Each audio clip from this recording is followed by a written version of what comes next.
podcast. I am Molly, and I'm a not great parent. And this is my co-host, Nathan, who is also not a great parent. Not a great parent, but we are here. We're getting closer to Christmas. We are. Every single day. And we're trying to be not great parents between now and Christmas as well. Now, I think I'm going to achieve being a not great parent most of the time, but hopefully not a what do we mean by parent? Yes, what do we mean by not great parent? Well, when we say not great, we don't mean that you are a bad parent, first Correct. of all. We are not saying that you are a bad parent or that we don't want to be parents that are good. Yes. We are saying exactly that we are not parents who are out to pursue the greatness that the world has defined for us, but we are parents who want to live personally and lead our children and our family into a life of God's goodness, right, and not the greatness that the world has identified. So here we are. It's the holiday season, which that is the ultimate greatness time. I think we've said it's the Olympics of greatness. We said the Olympics of greatness, and I think,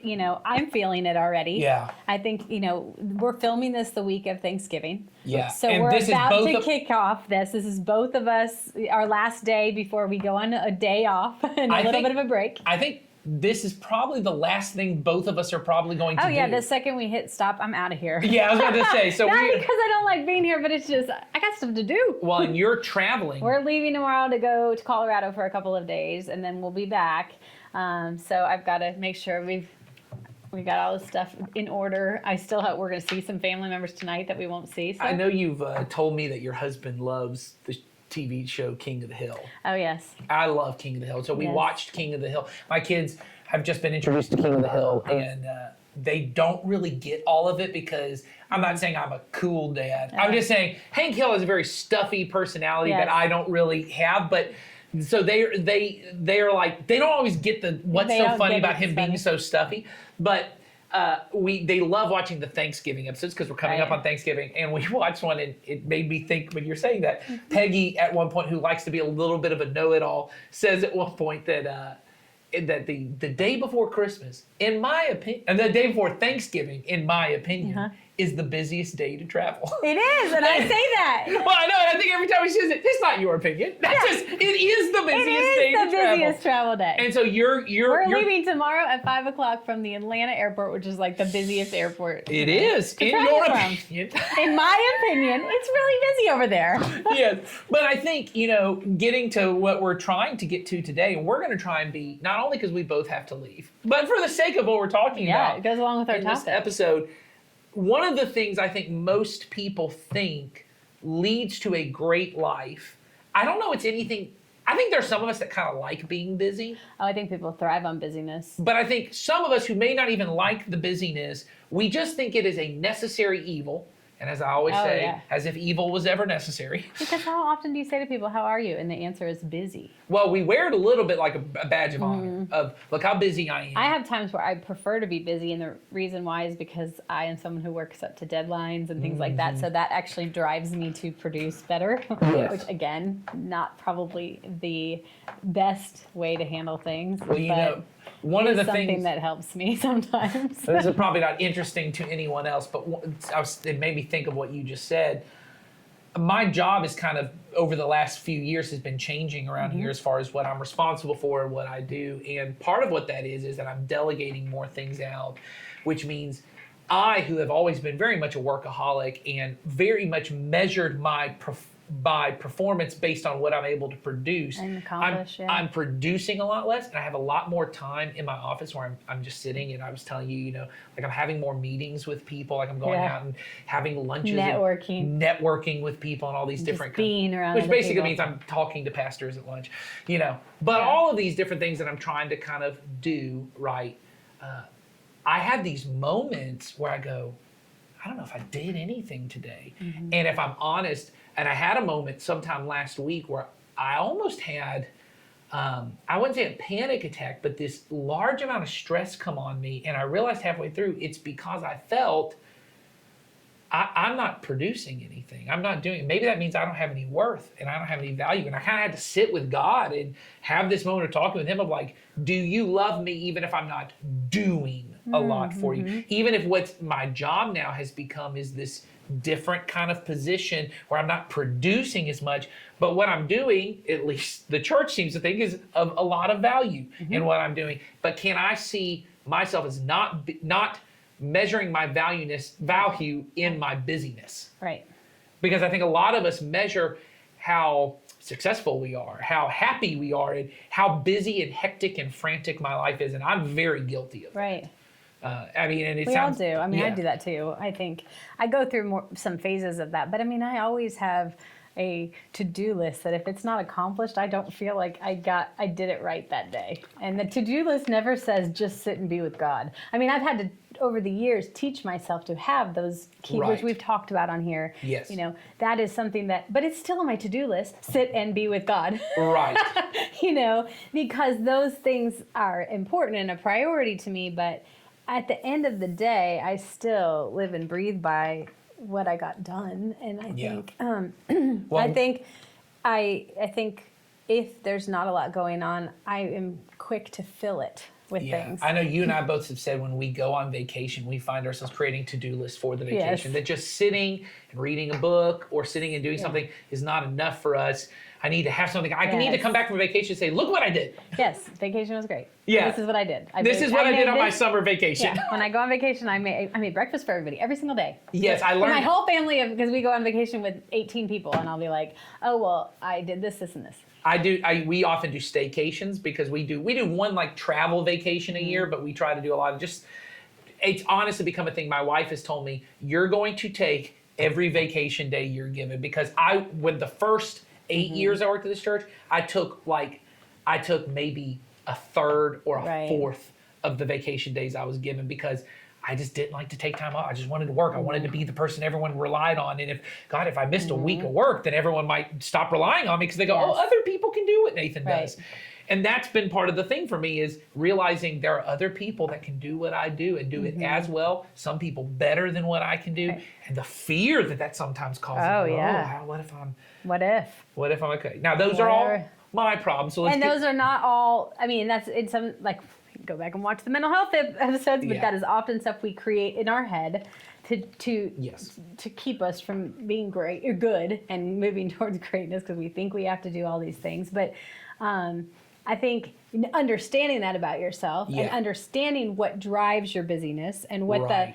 is it a fear of something? Is it I'm not enough if I don't do these things? Is it what people will think of me? Is it understanding that about yourself can help you break down, why you're filling your life with a busy schedule or this or that. But when it comes to the holidays, already naturally, there are Yeah. tons of things going on. I mean, we could rattle off a million things, from parties to family events to Right. shopping days to wrapping things to volunteering Oh, to making sure you got to see Santa to making cookies with you. I mean, all the experiences and bucket lists of things that in our mind we think, I've got to do that to-do list. I have this holiday to-do list on top of everything else, that my family and myself, we have to do these things. Yes. Because at the end of the day, I am trying to set up, we've talked about this previously, I'm trying to set up this perfect holiday moment. And so I'm going to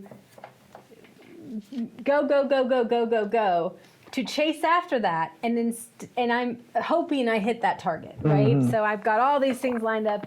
I'm already comfortable being sort of busy, Yeah. because most of us live our life pretty busy. So I'm just going to add all these things to it and run at it.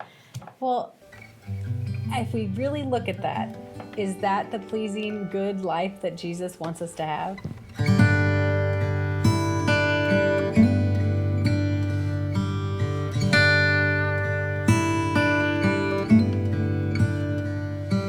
Richard Foster, who is a writer on spiritual disciplines and things like that, he says that the three things our enemy, Satan, majors in are noise, hurry, and crowds. And the way he says, and I love this, he says, if he can get us consumed, he doesn't have to get us to sin. If he can get us consumed in manyness and muchness, he will rest satisfied. That so much, and I would say greatness, to throw that in there, Anotherness. right? But yeah, the manyness and muchness of life, that's what we're doing is if I can just add a little bit more, I can spend a little bit more, I can have a little bit more, we can go to more things, that more is where I will find my life. More crowds, more hurry, more noise. If I can find my life in these things, then I'll have a really good and pleasing kind of life. But what happens is, and if our enemy wants us to do it, man, that should cause you right there to pause and even be paying attention to it. Absolutely. And so what is it then that God wants for us? And I'm not saying that, hey, if you simplify things, we talked in the last episode about simplifying. Yeah. I do think simplicity is really helpful.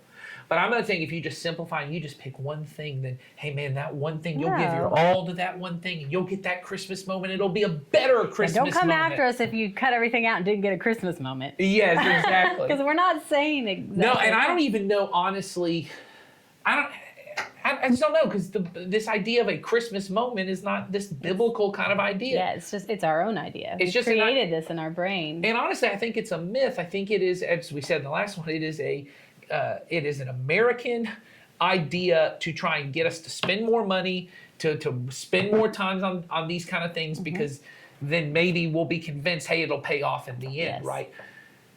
What I'm trying to say is the more that we can get our lives to a different kind of pace, that just as we said in the episode about money and the way that we think about money, Jesus goes, my kingdom has a different rhythm. And so Christians throughout history have had this discipline of silence and stillness, to have these long extended times. And it may be 15 minutes a day. It may be, a day out of a month where you just say, hey, I'm just going to not do anything. There's the Sabbath, which is a day out of the week. We were both at one of our parenting seminars. So Right. this is a parenting seminar plug. And he talked about, 1 hour a day where you shut off your phones, you shut off everything else, you just be with God and be with people. 1 hour a day, 1 day a week, 1 week a year, that you have these long extended periods of times where you are not engaged in muchness and manyness. Right. And you are allowing your soul to get acquainted with a different kind of rhythm. And I think at Christmas, I think there's this kind of idea that we have of, well, there are just certain times of the year and they're busier and we all just kind of put up with it. And I don't want to be misleading or sound naive in saying that there are not periods of time that are just busier than others. Oh yeah, that is a normal thing in life. But if I can set margin in my life in such a way that when things get busier, I'm not increasing an already busy schedule to a point that is beyond my capacity. Because the reality is, and I think I've learned this about myself more in the last maybe 5 years than ever before. So busyness is absolutely the way that I get distracted from doing God's work, right? It's absolutely, I'm so busy, I don't pay attention to other people. I'm so busy trying to make something else happen that I don't even see what God has right in front of me. I'm so busy trying to, make somebody else happy that I forget to hear what God says about me. That is, and it's all rooted in this busyness or this, kind of scurrying around or feeling like that there's some kind of worth in that. And what happens is then we don't see what we don't love other people well. I don't love my children well when I'm busy. Right. I don't love my husband very well when I'm busy. I don't love the people in my church as well when I'm busy. And so and I certainly don't love people in a store at the holidays when I'm busy, or remember to reach out to people that might truly need me at this time, or because when I'm wrapped up in busyness, I'm really wrapped up in me. And that comes down to that. And then I don't get that moment. Yes. Or it's so rushed, I missed it.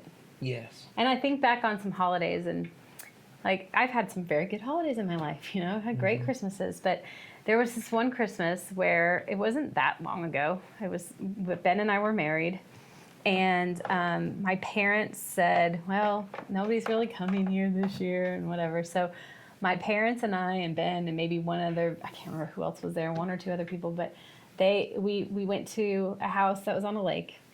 And we literally bought a Christmas tree on the way there. We had like 2 strands of lights and we had a few ornaments. And we stayed in that house for 3 days. And we listened to Christmas music we put up that tree, and we just were there in the presence of each other.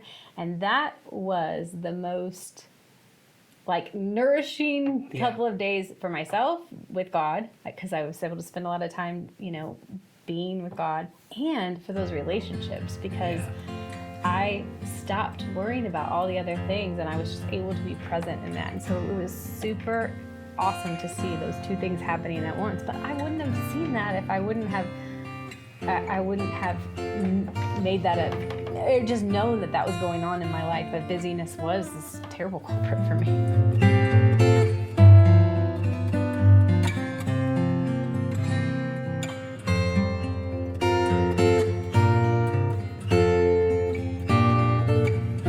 The opposite of busyness is not laziness. Oh. The opposite of busyness is presence. It's the ability to be present to the person I'm with and the thing I'm doing. And what we all think is, well, I can be present and busy, because busy is just my schedule's filled up and I'm doing lots of stuff. But the truth is, part of what it means to be human is this ability to slow down, right? To have these moments of silence and stillness. And it used to just be worked into our lives, and we just have lost it, because there was a period of time where everyone, their work, we have more technology now doing the work that we used to take us hours upon days upon weeks to do, and we can get it done in 15 minutes by just automating it to some machine to do it, and we have picked up even more things to do. Right. I remember reading at some point there was It's not like we got more efficient so that we could be done with our work. Well, we just piled it on. Well, that's what there were philosophers like in the early 1900s that said that people would eventually get to a place where they'd only be working about 3 hours a day because machines would be doing all the necessary things. But what they didn't realize is we actually work longer hours now than people did 100 years ago, even though people were working in these horrible conditions and these horrible things. Because if you count up the amount of time I'm doing work emails at home and all these other things, our technology and our advances has not made things easier for and just us. our accessibility. So like if I'm at home and I'm in the presence of my family and my phone goes off, right. Or if I'm at home and I'm in the presence of my family and my husband is holding his phone, right, and it goes off, I now am like thinking about that. Yes. And I am not present in that moment either. Yeah. And so I'm using a phone as an example, but there are so many ways in which that busyness takes away from our ability to be present. And I think at the holidays, at this time of year, it's really easy for busyness because it's next level, right? It's all heightened to the umpteenth percent, and our to-do list is longer and we have our extra holiday stuff on it, and it just isn't the way that God wants us to have this good and pleasing life. Because if you look at Jesus and you look at his life, nowhere is he saying, I'm too busy for that. I'm too busy for you, to anybody in the Bible. I mean, he is never saying that. He is the ultimate presence. Well, he's interruptible for sure. He's interruptible, and he is available to meet the needs of other people. And when we're just slammed full of busyness, we aren't meeting the needs of other people. We're trying to create a moment for other people, and that's a totally different thing. Yeah, and so I think for us, the solution of this is, if I want to be more present, which is really what Christmas is about, right? Is that God is with us, that he was present with us in Jesus, and that's what we're remembering at Christmas, is the gift of God being with us, which is the point of life, is that I want to be able to be with God, and I want to be able to be with God by being with others. That means that there's going to need to be less busyness in my life. And so once again, we said this, I'm not expecting you at this point, we're pretty close to Christmas. Don't cancel all your plans. We're not saying that. But I will say this, I would challenge you, say no to one thing. Between now and the end of the year, one thing, and maybe it's something just that you want to do. I'm not saying cancel on somebody you've already said yes to. It might be like, you just don't want to be in the kitchen for as long, so you're going to take one thing off the menu. Yeah. It could be simple, because then you could say, well, I don't want to do that because then I can't sit in the living room with my family, and or no, we're not going to do that because that's going to pull us in two different directions. Yeah, if you're like me, and I'm doing this, I'm taking the day before Thanksgiving off because I realized how much I was doing on those days to prepare food and do that stuff. And so I'm going to take a day off of work. Get it done. And I'm gonna spread it out so that I have time, I've decreased all the things that I've told people I'm going to do, right? Maybe it's for you. You need to say no to some experience that you go, this is a tradition, and you have 42 traditions. Maybe you don't need 42 traditions. Right. Maybe it's as simple, and I'm going back to phones, but you know how on Christmas people like blast all their contacts with Merry Christmas, Merry Christmas, Merry Christmas? Maybe you don't reply right away to those. Yes. As they come in. Maybe you just say, I will tell them Merry Christmas later, but that it's not hitting you up all day long. Yes. Because maybe I'm going to turn my phone off. Or maybe I'll turn my phone off or leave it in my bedroom or leave it somewhere else and not around me when I'm in the presence of these other people. Or maybe it's just, it could be something as much as, you know what, I'm not going to run around and do 50 different things to get every perfect gift ready. Yeah. Or maybe it's just one thing, and it could, for everybody, it's going to be something different. Yeah, and I think you got to challenge yourself to say, I would actually encourage you, cut something out from yourself at this point. We already talked to you in the previous episode about, putting up boundaries with other people around the holidays. Yeah. But for yourself, you've already made the obligations to the other people at this point. But So don't be unfaithful to the I'm commitment thinking you about made to them. getting rid of busyness, so you can't come to my house for the 5 days that you were planning on coming exactly. here. Not that. We're You're not saying cutting that. people out, but maybe for yourself to say, hey, I as mom or dad had this, here's the 30 things on top of all the things I said I would do for others. Here's the 30 things I added to make our Christmas the way I wanted it to be. Maybe cut one, maybe cut two of those things out and say, I'm going to change it. Because I think we do not have a theology of subtraction. We have a theology of addition. What I mean is what most of us think will take, what's it going to take for you to grow as a follower of Jesus? I need to read the Bible more. I need to pray more. I need to listen to more podcasts like this one. I need to get more knowledge, or I need to serve more. I need to get some more experiences. I need to go around doing more. I need to give more, as we talked about, right? I need to do all these things. We don't have a theology of subtraction of maybe what's going to take for you to grow is you need less in your life. And maybe it's less money because you do need to get, maybe it is, Maybe it's less time at work. Maybe it's less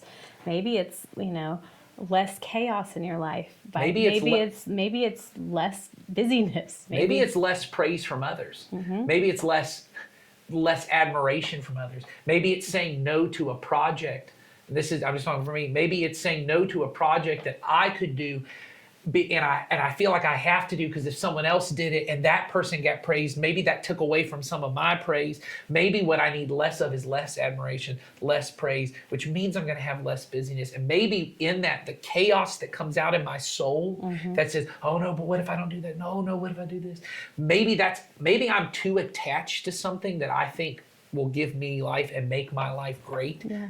Because when I subtract those things, what I'm left with is God who is with me. I was like, when that comes off, there's room for him. And he's always there anyway. Yes. But there's room for you to see it. Yes. And there's room for you to be with him. And if we are too buried in all the other stuff, we miss it. So I think we should do you a favor and us because we need to go. Yeah, we got to go. We're going to be really busy. We're gonna cut this one short. Nathan's got to cook, and I got to go do Yeah, that. we got all these things we got to do. But stop listening to this. If we are adding to your busyness, if we're adding to the noise, the hurry, the crowd, turn this off. Turn this off. But if we're not, and you have questions or comments or anything, there's a link in the show notes. We love hearing from you. We hope you have a good day and good Christmas, and we hope that moment that you want might happen, even though we think it's kind of homemade, like we talked about. Maybe God will bring something. But we want us to have those moments where you see that God was with you, and you showed up, and God showed up, and that is the moment that you want. So take care and have a good day.